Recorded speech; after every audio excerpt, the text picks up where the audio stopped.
What's up, guys? We are back. Live stream recap of City 2, Brighton 2, as shown here with my little score bug. Anyway, we can get rid of that, get it off the screen. Again, City 2, Brighton 2. We did the watch along yesterday. It was good. A lot of fun. A lot of people came and hung out, so much appreciated as always for that. And new subs, always appreciated. Likes, comments, all that stuff. Thank you again for all that. We're on the road to 100 subs, almost there. So once we get there, I'll have a party, something, whatever. Anyway, City draw. I don't think it was one of our better games, but it wasn't one of our worst games. That's for sure. I don't think a draw is a horrible result as far as Champions League is concerned, and that's really all that matters to me is Champions League. Going forward, I don't really care if we get second, if we get fifth. It's just, it is what it is. As long as we're in the Champions League next season, that's all that matters to me. Anyway, let's get into this game. Do a little deep dive, a little talk, discuss what happened and what went on. We score very early. Holland scores a penalty, of course, and it's a great bit of play from City to create the goal. Or to create the penalty with Marmoush having a bit of an open area. He cuts inside and is wiped out. Really good play from Marmoush, who was one of the outstanding players on the day for me. Holland tucks away the penalty, no problem, as you would expect. Then they get a cheap free kick, dangerous area. I think there's a bit of a confusion with the wall. I don't think it was a very good wall. Ortega is covering the area of the goal that should be protected by the wall. He's nowhere near the far post. Stupinan kicks it, free kick, and it just, dinks off the side of the post and in. Not really a goal threat as Stupinan, but, it's a bad wall, in my opinion, and Ortega needs to be the one who is covering the open side of the goal.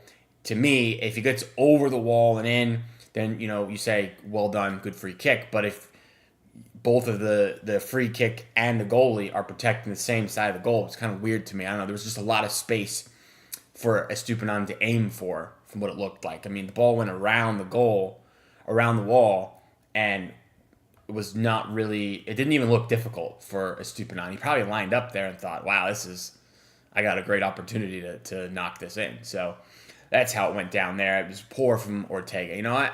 I'm not a goalkeeper. I never played football at a high level or anything like that. I never played it at all, to be honest with you guys. I live in America. We just don't have, it's not a big thing to do here, but surely the goalkeeper's at fault there from what I can tell from my mind. Lets that one in. We do get a second, take the lead for the second time. 39th minute, Marmoush has a nice bit of play, scores an outside the box, kind of a worldie's great finish. Keeper thinks he's going far post. He goes near post. And keeper's nowhere near it.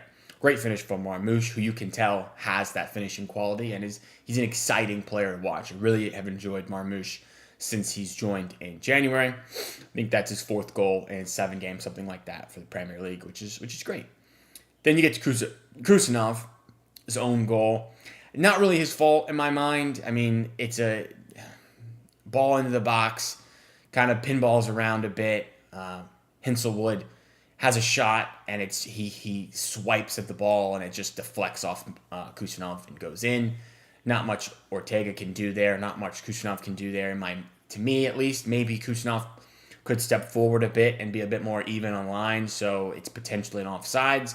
That's the only thing I really have to complain for. I don't think there's enough time for him to react, to make a clearance or do anything. It's just a bit of unlucky play.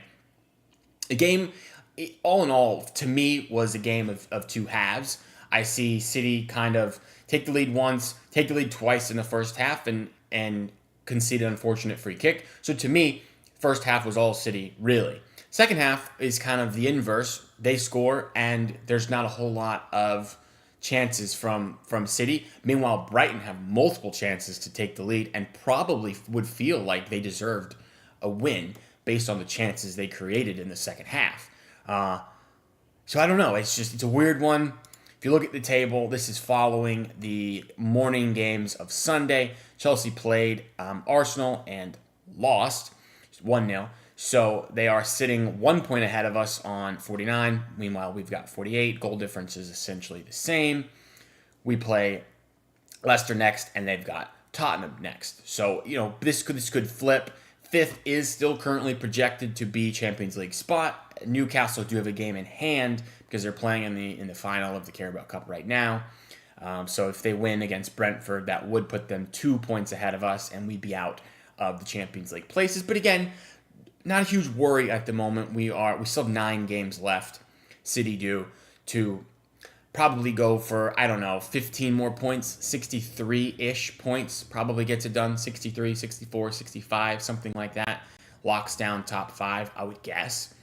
And, that's 6 wins out of 9. That's doable with a draw and 2 losses maybe. It sounds like a tall order considering we're 14 wins, 6 draws, 9 losses on the season. But I do like our run of games here throughout the rest of the season. If you look at the fixtures we have, they're not horrible. They're definitely easier than the last couple of months we had, to me at least. You got Leicester at home, should be a win. United at United, but again, they're not very good. City aren't good either, but you would expect City to be favored at least in that game. Crystal Palace at home, again, good side, but City probably favored there. Everton away, going to be a tough one of the tougher games, but you would still at least favor City to get a point, if not a win there. Villa at home, City at home are pretty good in general. You would, not expect City to lose, maybe not a win, but you never know. Wolves at home, you'd expect City to win. And then we ended out with Southampton, who are one of the worst Premier League sides I've ever seen. You'd expect City to win. Bournemouth obviously will be tough, and Fulham tough, but not unwinnable games there. So to me, we have a clear path to get Champions League, and it's not a need to stress or anything like that. But there's also the issue of problems that I see on the pitch that don't seem to be getting fixed. If you look at the individual performances from players, I don't think anyone was necessarily poor, but I also don't think anyone was necessarily outstanding. You see here, an 8.3 is given man of the match. I do agree Marmoush was probably the best player on the field, for me at least. I don't think anyone for Brighton necessarily stood out. I thought Baleba was good. Gomez was good for them. But again, Haaland for us didn't have much service, scores his penalty, and that's basically the only action I can remember of him being involved. Part of that is our wingers are really having difficulty getting the ball into Haaland for sure, especially Doku. I know Doku and Savinho are getting a lot of crap online, and some of it is justified, some of it's not. I mean, I don't think either of them are horrible players. They're just not Mahrez level. They're not Leroy Sané level. They're not Raheem Sterling level. They're not the winger level that we've had in the past, which is why people are comparing them to that and slating them a bit. Do I think Doku and Savinho right now are good enough to play for City, who are competing for Champions Leagues regularly? I would say no. Again, they're young players, and maybe they will become that, but to me, they're not that right now. Doku is very injury prone. He's just started and played 2 games in a row for basically the first time in his City career, which is great that he's finally finding some fitness, but we all know that he's got trouble finding Haaland in the box. Part of that is because Haaland is the only guy in the box, and we're not getting forward enough.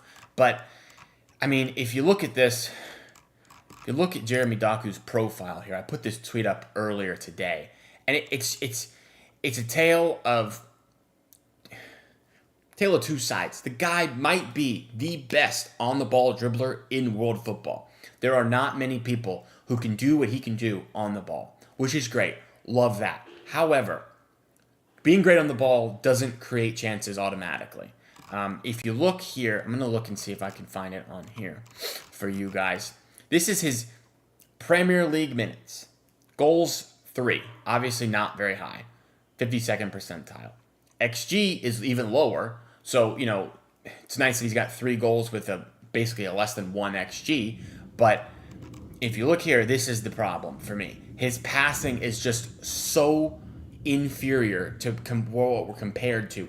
Mahrez was great at finding open open teammates. Sterling, same. Sane, same. Even Jack Grealish has been decently good at finding Haaland in the box. But you see here, Jeremy Doku has 8 completed crosses on the entire season for a percentage of 18.6. Now, that puts him in, this is about 50%. He's in the 36th percentile. So it's bottom, basically third of all Premier League players in crossing accuracy. Again, some of the numbers are a little bit confusing because it's much harder to find Haaland than it is to find for a team that there's got more players in the box, because there's not just aiming at one player, which is an area I think we should fix. But surely this number should not be under 20% for accurate crosses. He should have more than 8 accurate crosses in a season for City. I don't understand that. And people say, oh, he creates chances and chances. I mean, it's not really true. He's right at the 50% in chances created. He's got created 22 chances on the season. Like, that's not great for a winger who's playing for Man City, to me. So I don't know. You can see, obviously, he's basically the best dribbler in the league in successful dribbles, obviously. And I'm not arguing that he can't do that, but I don't see what else he brings besides successful dribbles. I don't get it. I don't get it. I wish I did. I wish I understood what other people see, but I don't get it. I just don't think he's good enough now. Maybe he will be in the future, but I don't think it's wild to say that he's not good enough right now.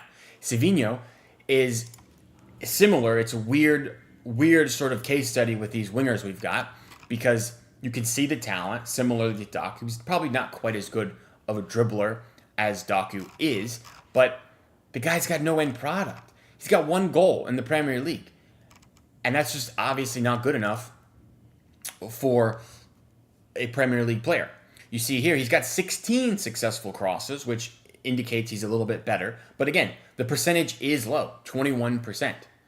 So to me, I mean, he's got 7 assists, which is nice. And I do think you can clearly see Savinho is a bit better of a passer than Doku is.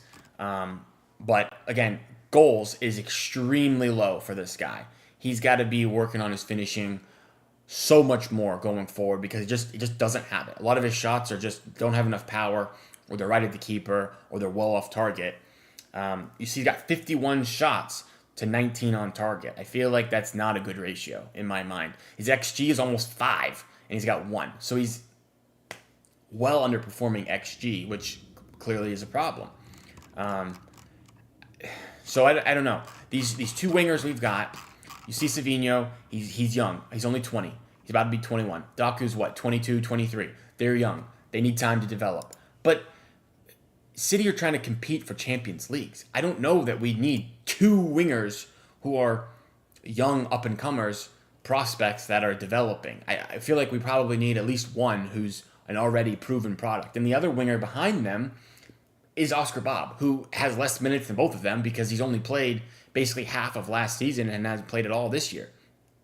So again, going to probably be a similar story. Young, not reaching his full potential just yet because of how young he is and how inexperienced he is. So it's weird. It's weird, the winger situation for me. Again, I'm not saying they won't make it eventually, but I do feel like we need something now, something for next season that pushes us to the next level a bit, where we're competing for everything.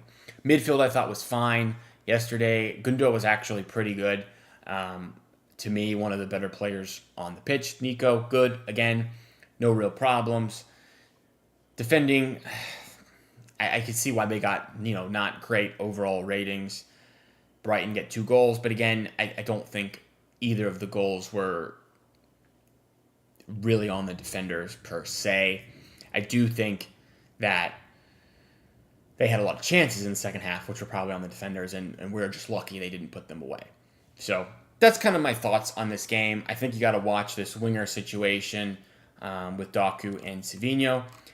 To me, I don't see them as top world-class level players, and that's what I want in the positions.